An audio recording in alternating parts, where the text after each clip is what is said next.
संविधान के साथ तुम लोग खेल खेलते हो।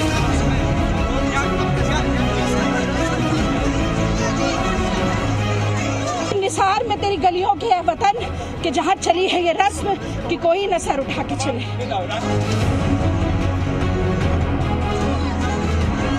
ये क्या हो रहे हैं?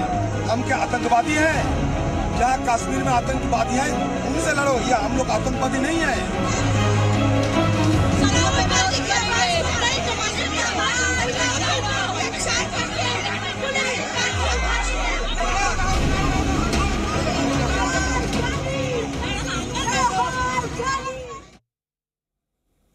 नमस्कार, आप देख रहे हैं दो का दम और मैं हूं आपके साथ आयुषी शेखावत।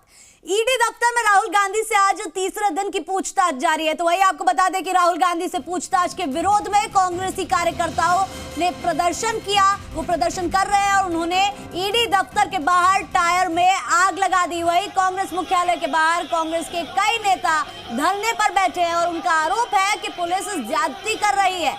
ये तस्वीरें हम लगातार आप तक पल पल की पहुंचा रहे हैं। पल पल की अपडेट जी राजस्थान पर आप देख सकते हो। तस्वीर दिल्ली से, जहां टायर में आग लगाकर विरोध प्रदर्शन कर रहे हैं कांग्रेस के कार्यकर्ता। ईडी दफ्तर में राहुल गांधी से पूछताछ जारी है। पूछताछ का आज तीसरा दिन और लगातार कांग्रेसी कार्यकर्ताओं का प्रदर्शन भी तीसरे दिन जारी है। आपको बता दें, ये जो प्रदर्शन है दिन ब दिन आक्रामक होता जा रहा है।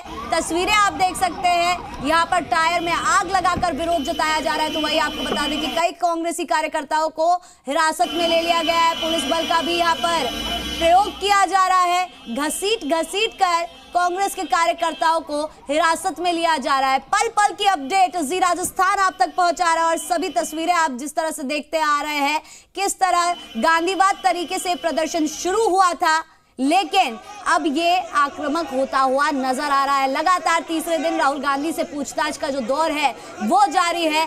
फिलहाल राहुल गांधी ईडी के दफ्तर में है और उनसे पूछताछ जारी है और ऐसे में कांग्रेस के जो कार्यकर्ता है वो भी अपना प्रदर्शन जारी रख रहे हैं। आपको बता दें कि छत्तीसगढ़ के मुख्यमंत्री भूपेश बघेल भी दिल्ली में मौजूद है, मुख्यमंत्री अशोक गहलोत भी दिल्ली में है और सभी कांग्रेस के जो कार्यकर्ता है वो प्रदर्शन यहाँ पर कर रहे हैं, फिर चाहे वो महिला कार्यकर्ता ही क्यों ना हो।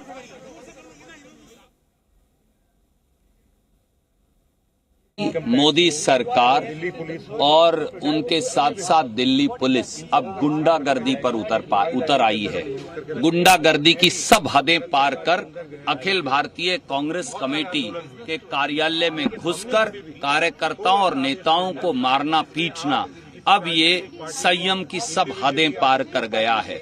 दिल्ली पुलिस के वो कठपुतली अधिकारी भी जान लें कि ये याद रखा जाएगा और इसे चेतावनी मान लें कि इस गुंडागर्दी का हिसाब भी लिया जाएगा। हम गांधीवादी हैं, शांति प्रिय हैं, अहिंसक हैं, पर आप नेम प्लेट उतार कर अगर दफ्तर के दरवाजे तोड़कर गुंडागर्दी करेंगे तो फिर ये मत समझिए कि कांग्रेस के कार्यकर्ता चुप बैठे रहेंगे, फिर हमें जवाब देना भी आता है। ये तो श्रीमती सोनिया गांधी और श्री राहुल गांधी की हिदायत है कि हमें हर हालत में लाठियां खाकर भी गांधीवादी और शांति प्रिय तरीके से चलना है, इसलिए हम संयम बरत रहे हैं। पर वो समझ लें कि ये गुंडागर्दी माफ नहीं होगी। अपने आप को ये सबका मालिक एक बन के बैठे हैं हर एजेंसी का, तो इनसे पूछिए कि हेमंता बिस्वा शर्मा के यहाँ क्यों नहीं ईडी जाती, एकनाथ खड़से जी के यहाँ क्यों नहीं जाती, मुकुल रॉय के यहाँ क्यों नहीं जाती, वो कर्नाटक के 40% कमीशन लेने वाले मंत्री के यहाँ क्यों नहीं जाती। ईडी सिर्फ कांग्रेस के लिए बनी है। करने के लिए खड़गे साहब आज अपोजिशन की बैठक है राष्ट्रपति उम्मीदवार तय करने को लेकर, क्या आप लोग जा रहे हैं और क्या किस तरह के कैंडिडेट के लिए फोकस होगा, कौन होगा, क्या कांग्रेस पार्टी का कैंडिडेट होगा या किसी भी कैंडिडेट को आप लोग सहमत हैं उनके नाम पर? देखिए, हम तो जा रहे हैं, मैं और जयराम रमेश जी हम उनकी बात पूरी सुनेंगे। जितने भी अपोजिशन पार्टी के नेता लोग आएंगे उनका क्या प्रपोजल है, कौन से नाम है, और ये जनहित में डेमोक्रेसी के लिए, संविधान के लिए या उसके रक्षा के लिए जो कैंडिडेट काम करने वाला है या उसका नाम कोई आएगा तो सब मिलके उसके ऊपर चर्चा करेंगे।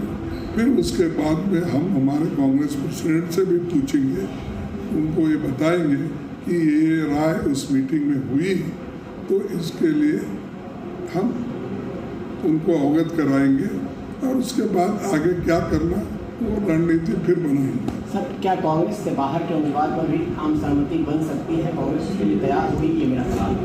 कांग्रेस, कम्युनिस्ट, ममता, पवार ऐसा नहीं है, इंडिविजुअली नहीं है। वहाँ पर क्या आम राय बनेगी वो वहाँ से इमर्ज होगा।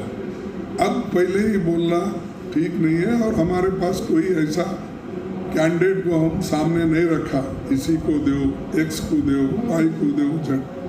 देखेंगे जब 18-19 पार्टी मिलने वाले हैं, क्या उसमें कितने आने वाले हैं मुझे मालूम नहीं है, तो उसके बाद ही मालूम होगा कि क्या रणनीति होगी। और जी मीडिया के संवाददाता लगातार ग्राउंड रिपोर्टिंग कर रहे हैं, पल पल की तस्वीर आप तक पहुंचा रहे हैं, पल पल की अपडेट आप तक पहुंचा रहे हैं। इसी बीच हमारे संवाददाता मनोहर बिश्नोई हमारे साथ लाइव जुड़ चुके हैं दिल्ली से। मनोहर, दिन ब दिन ये जो प्रदर्शन है वो आक्रामक होता हुआ नजर आ रहा है, क्या अपडेट है फिलहाल आपके पास? किस तरह की तस्वीरें सामने आ रही है? बिल्कुल आयुषी, आपने पहले ठीक कहा है कि यह सत्याग्रह के रूप में जो गांधीवादी तरीके से आंदोलन शुरू हुआ था वो अब आक्रामक होता हुआ नजर आ रहा है, उग्रता का रूप धारण करता हुआ नजर आ रहा है। आपने तस्वीरों में दिखाया कि जिस तरीके से पुलिस और जो कांग्रेस के कार्यकर्ता है वो आमने सामने हुए और जो संघर्ष आपस में हुआ उसमें किस तरीके से पुलिस वालों ने लाठीचार्ज किया और पुलिस ने जो बल प्रयोग किया उसका कांग्रेस के कार्यकर्ता और कांग्रेस के सीनियर नेताओं ने जमकर विरोध किया।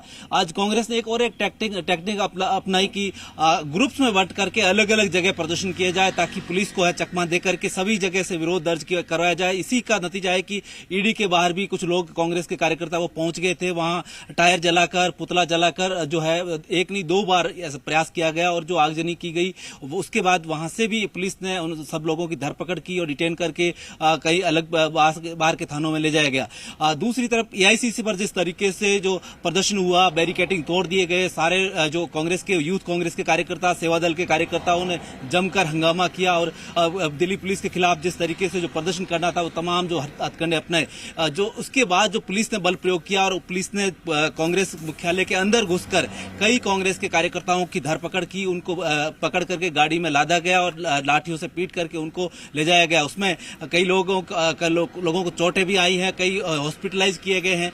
तो कुल मिलाकर कांग्रेस का आज का जो प्रदर्शन है जो कहा जा सकता है कि भारी आक्रामक तरीके से उभरा और जो भारी हंगामा हुआ उसके बाद कांग्रेस के कई कार्यकर्ता, सीनियर कार्यकर्ता और सीनियर नेता केसी वेणुगोपाल, संगठन महासचिव, पीसीसी अध्यक्ष गोविंद सिंह डोटासरा सहित तमाम जो नेता है वो कांग्रेस कार्यालय के बाहर दिल्ली पुलिस के खिलाफ जो धरने पर बैठे करीब 2 घंटे तक प्रदर्शन किया, धरना दिया और कहा है कि हम कोई आतंकवादी नहीं है कि हमारे घर के अंदर घुस करके, हमारी ऑफिस के अंदर घुस करके हमें मारा जा रहा है, न ऑफिस से बाहर जाने दिया जा रहा है, न किसी को अंदर आने दिया जा रहा है।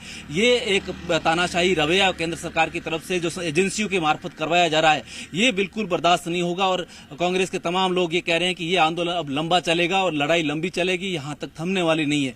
तो आज की जहां तक बात की जाए, कई जो मुख्यमंत्री अशोक गहलोत सुबह प्रेस कॉन्फ्रेंस करके कह दिया कि ये एक काले अध्याय के रूप में जाना जाएगा। इस तरीके से केंद्र सरकार का विपक्ष के प्रति रवैया और विपक्ष की आवाज दबाने के लिए एजेंसियों का दुरुपयोग करना हो चाहे और किसी तरीके से दबाव बनाकर उनको कॉम्प्रोमाइज करवाने की कोशिश की जा रही हो। तो कुल मिलाकर विपक्ष का आरोप है केंद्र सरकार पर, केंद्र सरकार की एजेंसियों पर कि वो कठपुतली बन करके विपक्ष की आवाज दबाने की कोशिश कर रहे हैं और तमाम नेताओं को इसी कारण हिरासत में लिया जा रहा है और अलग अलग जगह ले जाकर के थानों में रखा जा रहा है और उनको हैरेसमेंट किया जा रहा है, उनकी अलग अलग तरीके से प्रताड़ना की जा रही है। तो ये कांग्रेस के लोगों का आरोप है और उसके बाद जो धरना प्रदर्शन था वो 2 घंटे चला और उसके बाद समाप्त कर दिया गया।